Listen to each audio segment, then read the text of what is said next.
அதாவதுங்க, தேசிய ஜனநாயக கூட்டணிங்கிறது பெரிய சமுத்திரம் மாதிரி. தமிழ்நாடுன்னு வர்றப்ப அம்மாவுடைய கட்சி அதுல தலைமை ஏற்கனவே சொல்லியிருக்காங்க. அதுல என்ன உங்களுக்கு அதுல என்ன பிரச்சனை இருக்கு? நீங்க அந்த தலைமையை ஏத்துக்கிறதுக்கு தயாரா இருக்கீங்களா?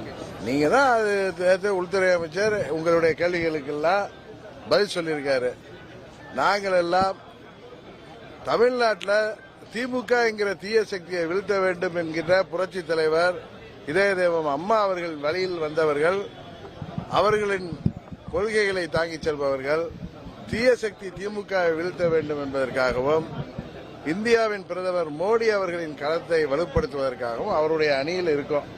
இன்னும் சொல்ல போனா பாரத பிரதமர் மோடி அவர்களின் அணியில நாங்க இருக்கோம். அதனால திமுகவை வீழ்த்த வேண்டும் என்கிற ஒரே குறிக்கோளோடு செயல்படுகிறோம். உங்களுக்கு எல்லாம் நல்லா ஞாபகம் இருக்கும், 21 சட்டமன்ற பொதுத் தேர்தலில் போய் மத்திய உள்துறை அமைச்சர் திரு அமித்ஷா அவர்கள் அப்பொழுது முதலமைச்சராக இருந்த பழனிசாமி அவர்களிடம் என்ன பேசினார் என்பதை நண்பர் OPS அவர்களும் வைத்தியலிங்கம் அவர்களே வெளிப்படையாக சொன்னாங்க. அதையெல்லாம் மனதில் வைத்துக் கொண்டு நீங்கள் புரிந்து கொள்ள வேண்டும், 26ல் திமுகவை வீழ்த்துவதற்கு அம்மா மக்கள் முன்னேற்ற கழகம் உறுதியாக இருக்கிறது. நாங்கள் தொடர்ந்து செயல்படுவோம்.